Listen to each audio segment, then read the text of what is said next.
Welcome to the Lincolnville Museum and Culture Center. Now this is what you hear when you walk into the museum downstairs. So, welcome to the Lincolnville Museum and Culture Center. We honor here today have become a legend in their own time.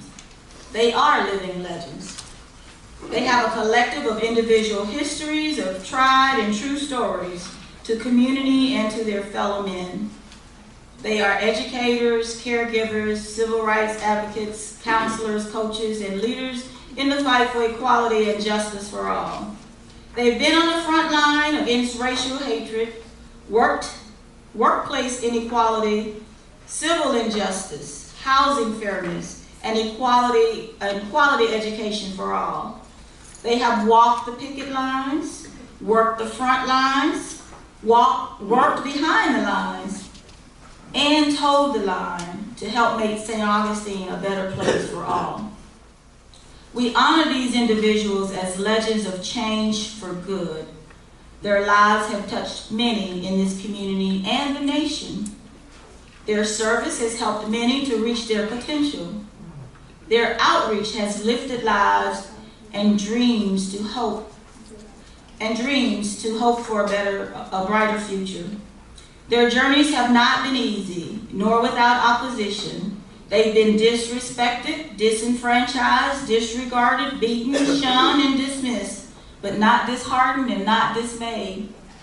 Each has a unique story of trials and triumphs. Each have taken different pathways to success. Each have stood up to the powers that be and spoken truth to power when the outcome could have been deadly or career-ending. Otis and Myrtis Mason.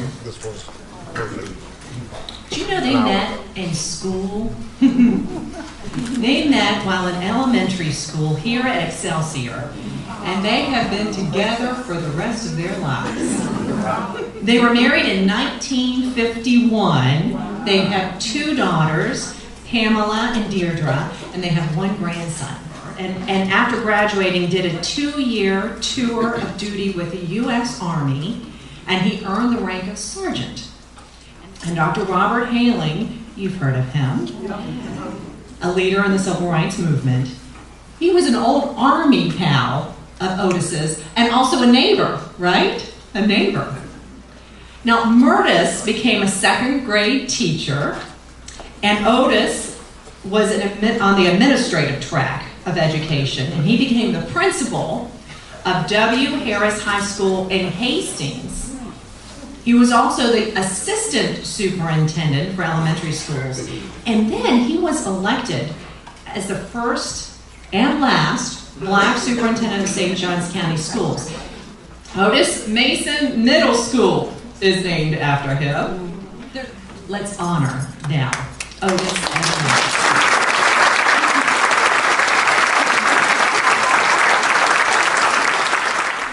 Dr. Dorothy Headley Israel. She's Professor Emeritus. She grew up in Harlem as the Harlem Renaissance was in full swing.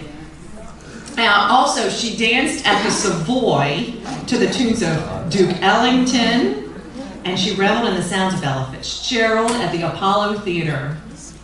Dr. Israel attended New York University School of Education, Atlanta University School of Social Work, and Tulane University's post-education program before receiving her PhD in counseling psychology from the Union Institute and University. She taught at both New York University and Columbia University before her appointment to Stony Brook School of Social Welfare, and she was there for 23 years. And then she became the head of the Human Behavior Department and director of an international program. In 1994, Dee, as many people still call her, moved with her husband to this little tiny place called St. Augustine. She also assumed a leadership role in the establishment of the Good Samaritan and Wildflower Medical and Dental Clinic, part of St. Cyprian's Episcopal Church. And she served as a Civil Rights Foot Soldiers, she was on the Civil Rights Foot Soldiers Committee. Dr. Israel is an accomplished writer, I said that, but so this is some of what she's written about. Harlem, of course. her memoirs is called From Harlem to the Sea. And she's written a novella, Passageway to Freedom, An African Quest. And her short story is The Pain of the Passages. That won an award from the Florida chapter of University Women. Dr. Israel received the Rowita Award. That's a recognition of women in the arts. Also, the award for Enterprising Women in Leadership Institute from the Leadership Institute. Let's honor Dr. Dorothy Headley.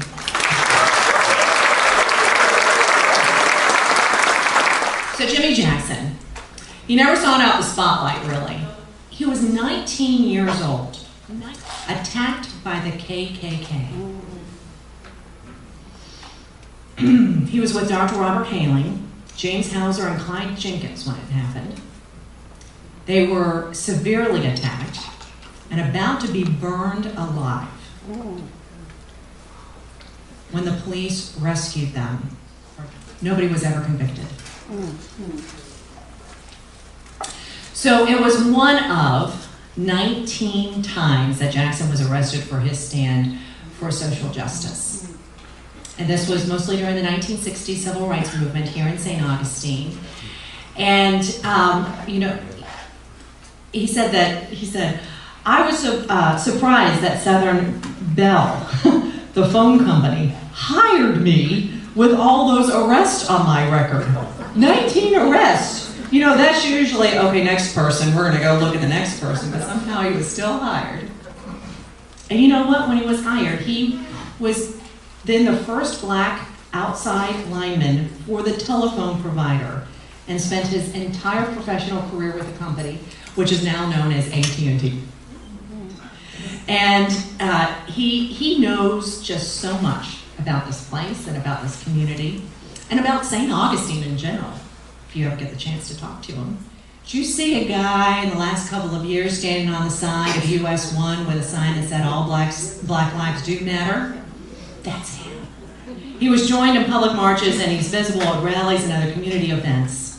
He was recently featured in the St. Augustine record, 10 Who Make a Difference in St. John's. And he says he will be vocal in the Me Too movement by introducing signs like no means no to his repertoire of messages. His life continues to be a walking example of standing up for the downtrodden. Let's honor James Jackson.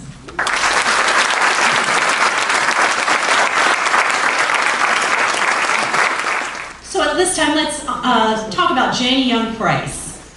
She is a reminder to us all about how ordinary people can make such a difference. So Janie Young was born here in Lincolnville. She went to local school. She graduated from here, Excelsior, in the 1960s. And she pursued a career in nursing. And it was during her studies there at Grady that she met this young man, and his name was Martin Luther King, Jr. And it was during that time that Dr. Martin Luther King would spend many days and nights in her house, in her kitchen. And she's married to John Price, and so Dr. King was there with her and felt she was a safe place, a safe haven. Janie loved being a nurse. She loved that decision to be a nurse. She was proud to wear the pin as a registered nurse. And she was one of the first African Americans to be hired by Flagler Hospital in her hometown, along with Otelia Selmore. Now, not the easiest thing to do, because that pride of serving and caring for the sick was challenged when she learned an LPN was earning more than she was. And so when she questioned this price, or this salary difference, she was given an ultimatum.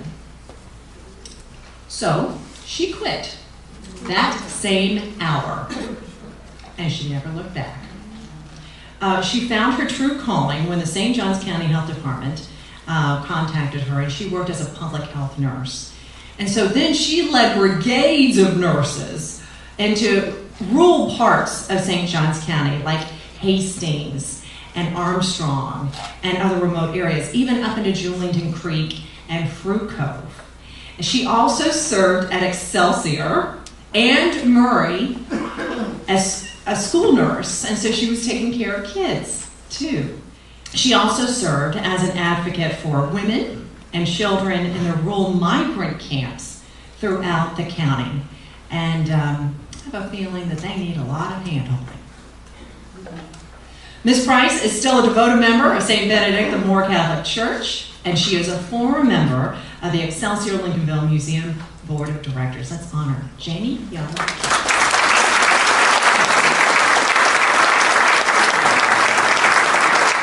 This certificate goes to, is read as such: Living Legend Award, an appreciation for your valuable contribution to the people of St. Augustine, Florida, and a lifetime of courage and leadership in promoting equity, equality, and social justice. And this one goes to Mrs. Myrtis Mason.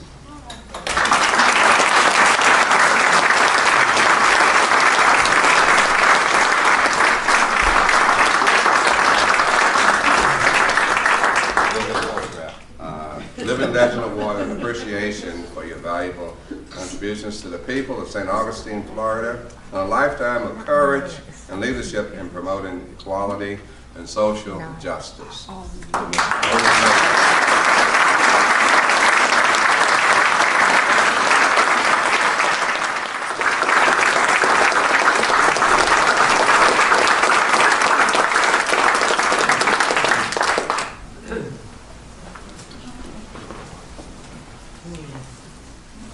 Nothing I can really say after that. It's powerful. But let me say, my mom had a bit of advice for me when I was 8 years old. And she said, let deeds define you, not your color. And I've tried to practice that throughout life, as well as, if I can be of help to someone, my life is not in vain. So thank you so much for that. I'm going to present this certificate to Mr. Jimmie Jackson, and of course it reads, Living Legend Award for your valuable contribution, Mr. Jackson, to the people of St. Augustine, Florida, and a lifetime of courage and leadership in promoting equality and social justice. I made it.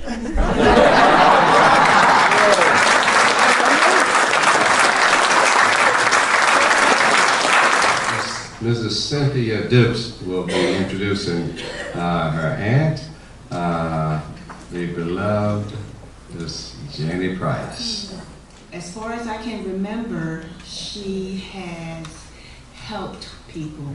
She has been with some of you are in the audience. She has been with you through your labor pains, with you when you had your children, and I remember her telling me those stories. But I just want to say that she's always been there for her neighbors, her friends, her community, and especially her family. Thank you very much. By my mother. So I think I was born to be a nurse and to take care of people, because God didn't give me any children, but I have a lot of children in St. Augustine. I see my children now, they have children. So I'm blessed to be here and to be in St. Augustine because I know I'm loved.